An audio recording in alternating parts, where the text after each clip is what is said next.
반갑습니다. 저는 여러분과 함께 비영리법인과 공익법인의 설립 및 운영에 대한 과정을 학습하게 될 이승현이라고 합니다. 자, 본 과정에 들어가기 전에 기본적인 차례와 주요 내용에 대해서 간략하게 설명드리도록 하겠습니다. 저희가 배우게 될 과정은 비영리법인과 공익법인의 설립 및 운영입니다. 따라서 그 전에 먼저 이 법인이 뭔지, 그 다음에 이 법인을 왜 만들었는지, 그 다음에 비영리법인의 능력에는 어떤 것이 있고 자연인과 대비해서 어떻게 제한되는지 살펴보고 법인의 종류에는 어떤 것이 있는지 보도록 하겠습니다. 다음으로 본격적으로 비영리법인의 설립에 들어갑니다. 민법상 비영리법인이기 때문에 민법을 기반으로 한 비영리법인의 설립 및 요건을 보도록 하겠습니다. 특히 주무관청의 허가를 받아야 되는 부분이 포인트라고 하겠습니다. 그 부분을 좀 집중도 있게 보도록 하겠습니다. 이렇게 법인이 설립되면 그 설립된 법인을 움직일 기관이 필요합니다. 대표이사를 비롯한 감사 등이 여기에 해당합니다.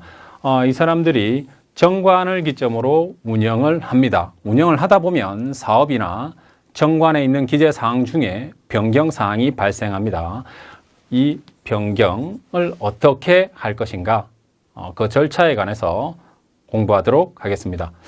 다음으로 기본재산의 처분과 사업관리는 정관 변경의 일환입니다. 일환이지만 사업을 하다 보면 재산이나 고유목적 사업에 대한 변경이 발생할 수 있고 주로 사업을 운용하는 것이 핵심이기 때문에 좀 더 구체적으로 살펴보도록 하겠습니다.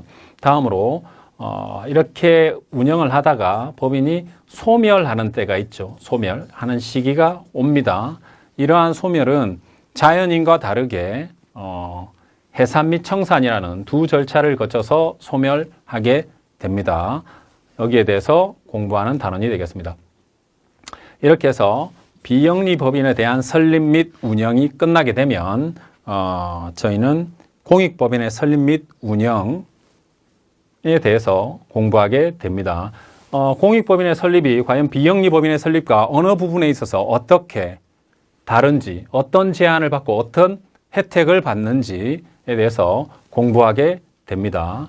다음으로 공익법인 추천 신청이라는 게 있습니다. 이것은 비영리법인이 기획재정부 장관의 추천을 받아서 비영리법인입니다. 공익법인으로 설립된 법인이 아닙니다.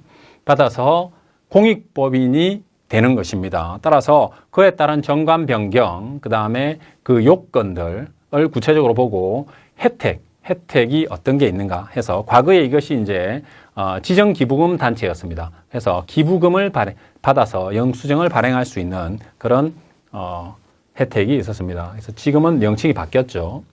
다음으로 공익법인의 임원, 정관, 재산, 사업관리 역시 비영리법인과 동일한 목차로 공부하도록 하겠습니다. 다만 여기서는 역시 공익법에서 특별하게 임원에 관해서 제한을 가하고 있고 정관 변경과 재산 사업에 대해서 두고 있는 특칙들을 중점적으로 살펴보도록 하겠습니다. 나머지 이제 공익법인의 소멸을 마지막으로 이 과정을 마치도록 하겠습니다.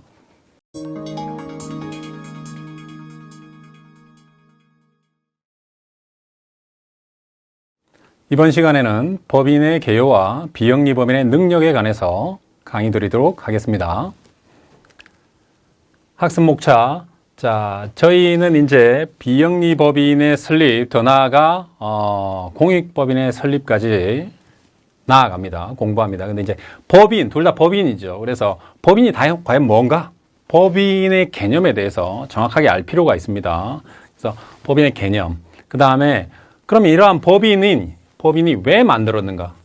법인 제도의 이제 장점, 만들어진 이유와 장점이 있습니다. 그래서 그것을 공부하고 다음으로 마지막으로 비영리법인의 능력. 이렇게 만들어진 법인에게 그럼 과연 어떤 능력까지 이렇게 있고 이 능력은 어디까지 허용되는가 해서 학습하도록 하겠습니다.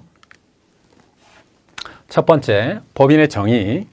법인이라 함은 자연인 이외의 것으로, 자, 자연인은 아니죠. 이외의 것으로 법률에 의해서 인격이 부여되어 법률상 권리 의무 주체가 된 사람의 집단 또는 재산의 집단을 말합니다. 따라서 법에 의해 만들어진 점에서 자연인에 대비하여 빗대어 법인이라고 합니다. 법에 의해서 만들어졌다. 법인이라고 부릅니다. 그리고 여기서 중요한 것, 법률에 의해서 인격이 부여되어 이것을 우리는 법인격이라고 부릅니다. 따라서 여러분이 법인격이라는 단어가 좀 어려울 수 있습니다. 어려울 수 있는데 법에 의해서 만들어진 인간에게 부여된 격이다. 이렇게 해서 이걸 풀면 그럼 저것은 뭐냐? 법률상 권리 의무의 주체가 될 수 있는 것이다. 이렇게 보시면 되겠습니다. 그래서 법인격을 획득했다, 취득했다고 하면 법률상 권리 의무의 주체가 됨을 얘기하고 이것은 곧 법률 관계의 주체로서의 지위를 인정받을 수 있음을 얘기합니다. 자꾸 법률 관계, 법률상 이런 말이 나와서 어려울 수 있습니다. 간단하게 이게 법률상 권리의 주체다. 이걸 그냥 매매로 바꿔 읽으셔도 됩니다. 매매가 법률 행위의 하나니까요. 법률 관계도 매매, 거래 관계로 바꿔서 읽으셔도 됩니다. 따라서 좀 더 쉽게는 매매의 권리 의무 주체가 될 수 있고 매매 관계에 혹은 거래 관계의 주체로서의 지위가 인정됩니다. 그 명의로 이런 것들을 다 할 수 있게 됩니다. 법인격을 가지기 위한 필수 요소가 있습니다. 자연인은 태어나면 그냥 바로 민법에서 권리 의무 주체가 된다 이렇게 되어 있습니다. 규정이 있죠. 사단법인은 일정한 목적 플러스 그 구성원이 있어야 됩니다. 사람입니다. 사단법인은 사람이 모인 단체라는 뜻입니다. 따라서 여기에 법인격이 부여된 것을 사단법인이라고 합니다. 재단법인은 필수 요소가 재산입니다. 물론 설립자의 일정한 의도와 목적이 있죠. 재산입니다. 재산. 따라서 이러한 재단법인은 재산의 집단이라는 뜻입니다. 이러한 재산의 집단에 법인격이 부여돼서 재단법인이 되는 것입니다. 현행법에서는 일정한 목적과 조직하에 결합한 사람의 단체를 사단이라고 합니다. 사단. 그 다음에 일정한 목적을 위하여 결합 또는 출현된 재산을 구성 요소로 하는 것을 재단이라고 합니다. 민법에서는 재단 또는 사단으로 구분해서 부릅니다. 따라서 이것은 그 구성 요소에 따른 법인의 분류에 해당합니다. 따라서 구성 요소가 사람이다, 사단이고 구성 요소가 재산이다. 그러면 재단이 되겠습니다. 여기에 이러한 단체에 이제 마지막인 실체에 대해서 법인격이 부여돼야 됩니다. 법인격. 이렇게 모였다고 해서만 되는 것이 아니고 법인격이 부여될 때 법인이 됩니다. 법인이 됩니다. 자, 그러면 법인을 왜 만들었을까? 자연인이 있죠. 권리 의무의 주체인 자연인이 있습니다. 민법 제3조에 권리 의무의 주체가 된다라고 규정하고 있죠. 태어나자마자. 그런데 이 사람들이 자기 혼자 권리 의무의 주체가 되다가 뭔가 다른 큰 일을 하거나 큰 목적을 가지고 이렇게 사람들이 뭉칠 수 있죠. 이렇게 뭉칠 수 있습니다. 뭉치면 이렇게 하나의 단체가 만들어지죠. 단체가 만들어집니다. 그러면 이러한 단체가 어떤 법률 행위를 합니다. 법률 행위를 합니다. 그러면 여기에 문제가 발생합니다. 여기 만약에 단체가 100명이다. 그러면 100명의 이름으로 전부 다 이 명의를 다 해서 이 명의로 법률 행위를 해야 되느냐? 아니면 이 단체에 법인격을 부여해서 이 단체의 명의로 법률 행위를 할 수도 있는가? 그러면 이렇게 해서 법률 행위를 해서 이루어진 법률 효과가 누구한테 귀속될 것인가가 문제됩니다. 따라서 여기 100명이 있다고 예를 들었지만 100명이 다 부동산 계약이나 뭘 할 때 다 도장을 찍을 수 없죠. 그래서 거래에 불편함이 발생합니다. 거래가 불편해지죠. 그래서 이런 것들을 방지하기 위해서 거래의 편리를 위해서 법인이라는 걸 만듭니다. 여기서 법인격이 부여되면 권리 의무의 주체가 될 수 있다고 그랬죠. 그러면 이 권리 의무의 주체가 된다고 하면 또 거래 관계에서 그 명의로 할 수 있다는 겁니다. 명의로. 그러면 이 모든 사람이 다 참여하는 것보다 이 단체 한 사람의 법인 도장 하나로 가름할 수 있죠. 그래서 법인을 만든 이유는 거래관계 편의를 위해서 만들어졌다. 자, 이렇게 해서 법인이 만들어졌습니다. 그럼 이렇게 만들어진 법인에게 어떠한 능력까지 주어질 것이냐, 혹은 자연인에 비해 어떠한 능력까지 제한될 것이냐, 이런 것들이 좀 문제가 됩니다. 그래서 자, 법인의 능력. 법인은 정관으로 정한 목적 범위 내에서 자연인과 유사한 권리 능력, 행위 능력, 불법 행위 능력을 인정하고 있습니다. 이것에 관해서는 후에 좀 더 자세히 보도록 하겠습니다. 다만 정관으로 정한 목적 범위 내라는 걸 기억해 두시면 되겠습니다. 법인의 능력에 관한 규정은 강행 규정입니다. 따라서 정관이나 약정에 의해서 이를 회피하거나 넓히거나 높일 수 없습니다. 자, 다음으로 법인의 성립과 소멸입니다. 그럼 이런 법인은 어떻게 만들어지느냐? 어떻게 만들어지느냐? 민법 31조 법인은 법률의 규정에 의하지 아니하면 성립하지 못한다. 이게 법인 설립 법정주의입니다. 법정주의. 따라서 특정 근거법이 있어야만 법인은 만들어질 수 있습니다. 대표적으로 민법에 의해서 만들어진 법인은 민법상 법인입니다. 그래서 비영리 법인이라고도 합니다. 그러면 민법에 그러면 어떻게 법정되어져 있느냐? 민법 32조 주무관청의 허가를 받아서 법인을 설립하도록 해놨습니다. 따라서 허가주의입니다. 내가 민법상 법인을 만들고 싶다고 해서 그냥 만들 수 있는 게 아닙니다. 뭐 설립 자금 들이고 사람 모으고 해서 뭐 사무실 임대하고 해서 바로 만들 수 있는 게 아니고 주무관청의 허가입니다. 허가. 이게 중요합니다. 가장 앞으로 많이 듣게 될 단어입니다. 허가주의. 이러한 허가는 주무관청의 자유재량행위입니다. 자유재량. 마음대로라는 얘기죠. 자유재량. 물론 이제 내부적으로 판단하는 어떤 요건이 있지만 이 말 자체가 주무관청의 자유재량입니다. 따라서 나중에 이 허가를 받지 못했다고 뭐 소송을 제기한다거나 행정소송을 한다거나 이럴 수 없습니다. 따라서 이 주무관청의 허가의 성격이 자유재량행위다. 자유재량행위다. 법인은 주된 사무소 소재지에서 설립 등기함으로써 성립한다고 돼 있죠. 성립한다. 그러면 즉 이때 이제 법인격을 취득합니다. 법인격을 취득해야만 권리 의무의 주체가 될 수 있습니다. 그래야 원래 법인을 만든 이유가 있죠. 거래관계의 편리를 도모할 수 있습니다. 그래서 두 가지 허가를 받고 법인 설립 등기한다. 중요한 절차입니다. 두 가지 핵심 절차입니다. 이렇게 해서 이제 만들어집니다. 만들어지면 법인의 소멸, 사람은 그냥 사망으로 해서 자연히 소멸하게 되죠. 그런데 법인은 만들어질 때도 이런 절차를 밟았지만 이렇게 소멸할 때도 두 가지 절차를 거쳐야 됩니다. 해산 절차와 청산, 이 두 가지 절차를 거쳐서 법인은 최종 소멸하게 됩니다. 여기에서 추후 강의 드리도록 하겠습니다. 자, 근거법령. 제가 이게 법인 설립 법정주의라고 그랬죠. 법인을 만들 때는 반드시 그 해당 근거법령이 필요하다고 그랬죠. 그래서 근거법령, 해당 강의에서 주로 이제 이 법령들을 다뤘습니다. 민법에 의해서 민법법인이 설립되는 근거가 됩니다. 그 다음에 각 행정부처의 소관 및 비영리 법인의 설립 및 감독에 관한 규칙에 따라서 그 설립 요건을 보게 됩니다. 다음으로 공익법인의 설립 운영에 관한 법률에 따라서 설립되고 규율받게 됩니다. 나머지 개별법이 있습니다. 사립학교법에 의한 학교법인이나 의료법에 의한 의료법인은 특정 개별법에 따라서 설립되고 감독받게 됩니다. 이 외에 이제 저희는 이제 비영리 법인을 하니까 영리 법인은 상법에 적용을 받습니다. 따라서 저희는 비영리 법인을 학습하기 때문에 그쪽은 이 근거법령에 넣지 않았습니다.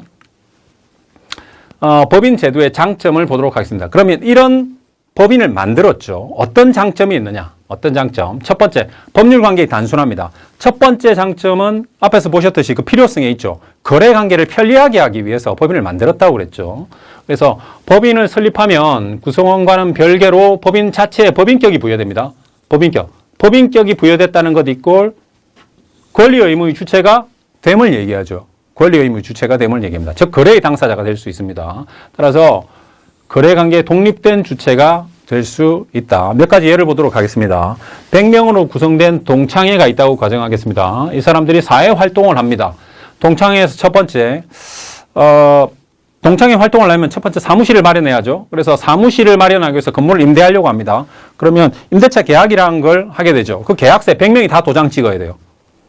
그러면 임대차 계약서는 보통 한 장짜리입니다. 근데 그게 도장만 수장이 나올 수 있죠. 불편하죠. 그리고 그 사람들이 전부 다 도장 가지고 와야 돼요. 위임장을 가지고 오거나. 불편하죠. 건물을 매수할 경우도 마찬가지입니다. 그 명의로 전체 회원 명의로 등기해야 됩니다. 등기 절차가 상당히 까다롭죠. 너무 많은 서류들이 들어갑니다. 그 다음에 은행에 계좌를 개설할 때도 역시 전체 회원 명의로 개설해야 됩니다. 혹시 이런 활동을 하다가 송사에 휘말릴 수 있습니다. 그래서 원고 또는 피고가 되면 100명이 다 나와야 됩니다. 100명이. 다 전부 다 원고 또는 피고의 지위에 있습니다. 그런데 법인격을 취득하게 된다. 만약에 여기서 등기를 해서 동창회가 법인으로 된다 하면 그냥 법인 명의로 법인 도장 하나 찍고 모든 것들을 다 할 수 있습니다. 그래 상대방 입장에서도 거래의 주체가 상대가 100명이나 되는 것보다 법인 한 명이 되는 것이 훨씬 명확하죠. 원활하게 거래를 할 수 있다는 장점이 있습니다. 두 번째, 법인 재산과 구성원 재산의 구별되는 특징이 있습니다. 법인격이 인정되기 때문에 법인의 재산과 구성원 재산이 상호 분리된다. 구성원은 출자 한도 내에서만 유한 책임을 진다. 유한 책임성이라고 합니다. 따라서 어떤 법인을 하나 이렇게 만들 때, 갑법인을 만들 때 동창에 이렇게 100명이 이렇게 출자 지분 이렇게 해서 이렇게 만 원씩에서 100만 원짜리 예입니다. 회를 만들면 이 사람들이 가지고 있는 각각의 집, 재산, 예금이 이렇게 있겠죠. 예금. 이것과 이 법인의 재산은 엄격하게 분리됩니다. 엄격하게 분리돼서 이 100명의 회원들, 사원들은 출자한 이 만 원이 있죠. 각각 만 원씩 출자했죠. 그래서 100만 원이 됐습니다. 100만 원이. 이 100만 원의 범위 내에서만 책임을 져요. 그래서 나중에 이 법인의 채권자들이 법인의 채권자입니다. 법인의 채권자들이 강제 집행을 들어와도 이 100만 원 범위 내에서만 책임을 지면 돼요. 이 구성원들은 만 원의 범위 내에서만 책임을 지고 여기서 마무리 지으면 됩니다. 이 개인들이 가지고 있는 집이나 자동차, 예금, 주식 등에 대해서는 이 채권자들이 이렇게 강제 집행을 들어올 수가 없습니다. 명의가 엄격하게 분리되어 있기 때문입니다. 반대로 이 구성원의 다른 채권자들이 있을 수 있죠. 구성원의 채권자들이 구성원 개인의 재산에 대해서 강제 집행은 들어올 수 있대. 법인의 재산에 대해서는 역시 마찬가지로 서로 들어올 수가 없습니다. 따라서 이걸 재산이 상호 분리되어 있기 때문에 가능한 것이 되겠습니다. 나머지 법인 명의의 사업으로 벌어들인 재산은 법인의 고유 재산으로 속하게 됩니다. 따라서 구성원의 개인 재산이 아닙니다. 법인 명의의 재산입니다. 따라서 이걸 개인적으로 구성원이 사용하면 횡령죄 또는 배임죄가 성립하게 되겠습니다. 강제집행에 대해서는 설명을 드렸고 나머지 하나는 법인의 동일성과 계속성의 유지입니다. 구성원 중에 누가 이렇게 바뀌거나 사망하거나 해서 구성원은 들쭉날쭉할 수 있죠. 이 법인을 만든 구성원이요. 변경될 수 있습니다. 그런데 법인이 소멸을 하기 전까지는 이 법인은 갑법인으로 계속 동일성을 유지하면서 계속적으로 존속하게 됩니다. 그러면 거래관계에 있어서도 역시 안정성을 도모할 수 있죠. 그래서 이렇게 총 3가지의 법인제도의 장점이 되겠습니다. 자, 그러면 이렇게 설립된 법인은 어떤 능력을 가지고 있는가? 어떤 능력을 가지고 있는가를 보도록 하겠습니다. 첫 번째, 법인도 권리와 의무의 주체가 되죠. 법인격을 취득했기 때문에 권리와 의무의 주체가 됩니다. 따라서 자연인과 마찬가지로 권리 능력, 행위 능력, 불법 행위 능력을 가집니다. 그 근거는 민법 34조입니다. 34조에 보면 법인은 법률의 규정에 쫓아 정관으로 정한 목적 범위 내에서 그 권리와 의무의 주체가 된다라고 규정하고 있습니다. 권리 능력이죠. 자, 권리와 의무의 주체가 된다. 이게 똑같은 말입니다. 권리 능력하고 자 바꾸면 목적 범위 내에서 권리 능력이 있다. 이렇게 되죠. 자, 그러면 행위 능력은 이 권리 능력을 행사하는 것이 행위할 수 있는 것이 행위 능력입니다. 따라서 권리 능력이 있으면 곧 행위 능력이 있음이 포함되는 것입니다. 그래서 행위 능력도 34조에서 역시 근거 규정을 찾습니다. 자, 권리 능력, 권리와 의무의 주체가 되죠. 법률 관계의 권리와 의무의 주체가 될 수 있는 능력을 말합니다. 법인의 권리 능력은 자연인과 다르게 제한된 범위 내에서 인정됩니다. 법인이기 때문에 자연인으로서 당연히 누리는 권리는 누리지 못하겠죠. 자연인이 아니니까. 두 번째, 34조에 보면 법률 규정에 쫓아라고 되어 있죠. 따라서 법률 벗어나는 범위, 법률 규정에 의해서 제한을 또 받습니다. 다음으로 정관의 목적 범위 내에서라고 되어 있죠. 정관의 목적 범위 내에서기 때문에 정관의 제한을 받습니다. 총 3가지 제한에 대해서 자세히 살펴보도록 하겠습니다. 첫 번째, 성질에 의한 제한입니다. 법인이기 때문에 자연인이 당연히 가지는 생명권, 상속권, 친권, 육체상의 자유권, 움직일 수 있는 이런 것들이 없죠? 네, 없습니다. 그러나 재산권, 법인 명의의 재산이 있죠. 법인 명의의 부동산, 주식 이런 것도 있죠. 그 다음에 명예권, 법인의 명예권이 있습니다. 신용권도 있죠. 이런 것들은 가질 수 있습니다. 그리고 가족법상 권리로 증여나 유증을 받을 수 있습니다. 이게 중요한 부분입니다. 재단법인에 설립되는 재산의 근거가 되는 것이 증여입니다. 생전에 설립행위를 할 때 증여의 적용을 받고 사후에 설립되는 것은 유증의 정의를 받습니다. 따라서 이 2가지는 다 법인이 누릴 수 있는 권리가 되겠습니다. 또한 법인의 이사는 성질상 자연인이어야 하므로 이사가 될 수 없습니다. 법인은 이사가 될 수 없다. 자, 다음으로 법률에 의한 제한입니다. 민법 34조의 그 근거, 법률 규정에 쫓아라고 되어 있죠. 따라서 법률 규정의 권리 능력이 제한받게 됩니다. 다만 이 법률에 의해서 포괄적 권리 능력 제한 규정은 없습니다. 전부 다 해당 법에서 이 부분만 제한합니다. 이 부분만 제한합니다. 이렇게 규정되어져 있습니다. 대표적으로 보면 민법 81조의 청산법인의 권리 능력은 청산의 목적 범위 내로 제한됩니다. 이렇게 되어 있습니다. 존재합니다. 다음으로 파산법에서 파산법인의 권리 능력은 파산의 목적 범위 내로 규정하고 있습니다. 상법에서는 회사는 다른 회사의 무한 책임 사원이 되지 못하도록 규정하고 있습니다. 따라서 이처럼 해당 법에 의해서 개별적으로만 제한 규정을 두고 있습니다. 그래서 포괄적으로 혹은 일반적으로 권리 능력을 제한하지 않습니다. 가장 중요합니다. 자, 목적에 의한 제한. 목적. 정관의 목적 범위, 정관으로 정한 목적 범위 내죠. 따라서 이 범위 내에서 제한되는 것이 앞으로 여러분들이 법인을 공부할 때 가장 많이 제한받는 그 제한이 되겠습니다. 법인의 권리 능력은 정관에 의해서 제한될 수 있습니다. 따라서 이제 이 부분에 대한 해석이 중요하죠. 그러면 목적 범위 내란 도대체 어느 범위 내까지냐? 이걸 타이트하게 해석할 것이냐? 혹은 그게 관련된 범위까지 좀 넓혀줄 것이냐가 문제됩니다. 이와 관련해서 판례는 목적 범위 내의 행위란 정관에 명시된 목적 자체에 국한되는 것이 아니라 그 목적을 수행하는 자, 직접적이고 간접적인 이런 필요한 행위를 모두 목적 범위 내에 포함하는 것으로 보고 있습니다. 따라서 그 목적을 이루기 위해서 부수적으로 따라붙는 수행해야 되는 그 행위까지 전부 다 목적 범위 내에 포함됩니다. 목적 범위 내에 다 포함됩니다. 목적 수행에 필요한 행위인지 여부는 행위자의 객관적 성질에 따라 판단되며 행위자의 주관적 또는 구체적 의사에 따라 판단되지 않는다. 이 부분이 조금 주의하셔야 되는 부분입니다. 객관적 성질에 따라 판단된다고 되어 있죠. 여기에 관련해서 예를 보도록 하겠습니다. 이거부터 보죠. 대표기관이 자신의 이익을 위해서, 사익입니다. 이익을 위해서 대표 행위를 했습니다. 그 행위가 권리 능력의 범위 아니기만 하면 법인의 행위가 돼서 법인이 책임을 집니다. 책임을 집니다.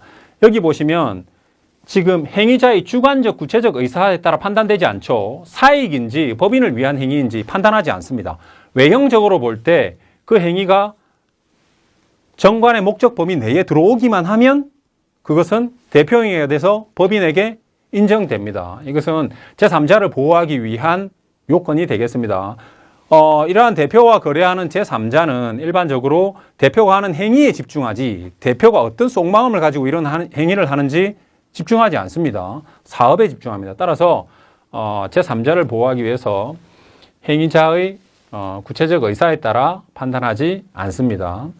자, 첫 번째 예시를 보도록 하겠습니다. 목적 범위 내의 판단. 학교 경영을 목적으로 하는 재단법인도 교육 목적 달성을 위해 채무를 부담하게 할 수 있으므로 채무에 대하여 학교 건물을 대물 변제로 제공하는 행위는 법인의 목적 범위 내에 속한다. 자, 지금 학교 경영이 목적이죠. 이게 정관으로 목적 범위 내가 학교 경영입니다. 그런데 대물 변제죠. 담보 제공이죠. 그러면 이 담보 제공은 엄격하게 볼 때 교육이 아니죠. 그죠? 예, 돈에 대한 담보 제공이죠. 그런데 이게 뭘 달성하기 위해서?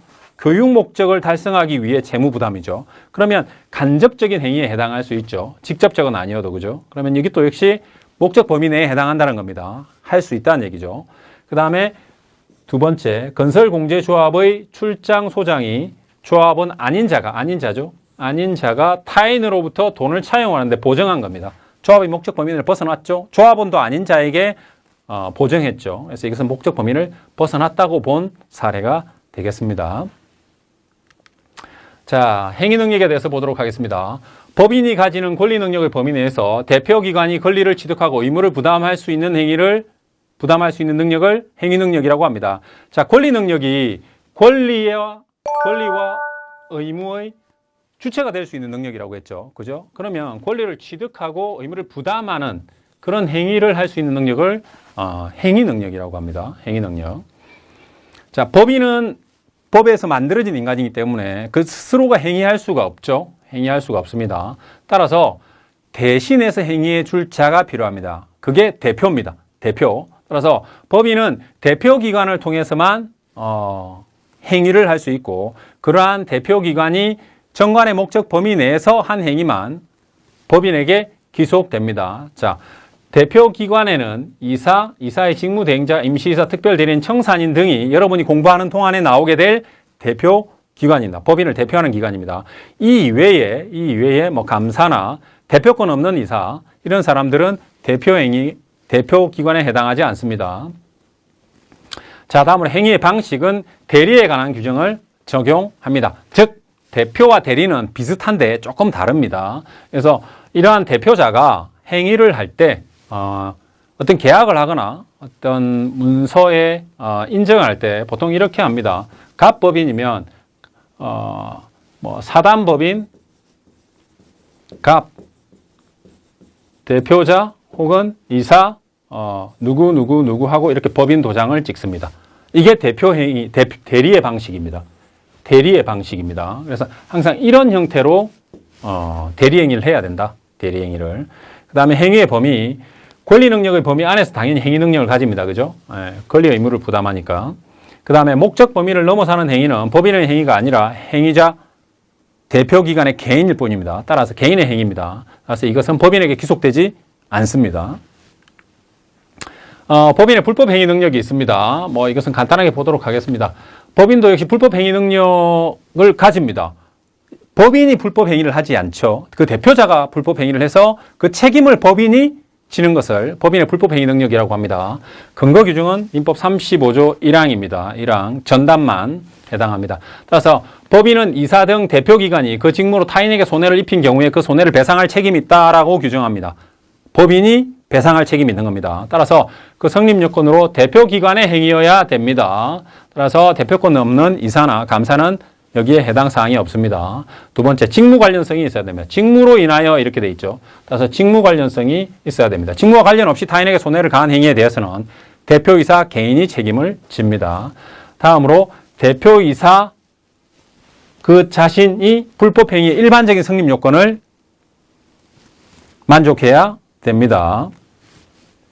직무와 관련하여라는 이 판례를 하나 보도록 하겠습니다. 그럼 직무 관련하여라는 범위가 어디까지인가? 행위의 외형상 법인의 대표자가 직무행위라고 인정할 수 있으면 직무행위라고 본다는 겁니다. 이것도 역시 외형이죠. 이 핵심이 외형상 법인의 대표자의 직무행위라고 볼 수 있으면 이것은 직무 관련성이 있는 것으로 인정합니다. 자, 여기까지 해서 법인의 개요와 비영리법인의 능력에 관한 강의를 마치도록 하겠습니다. 수고하셨습니다.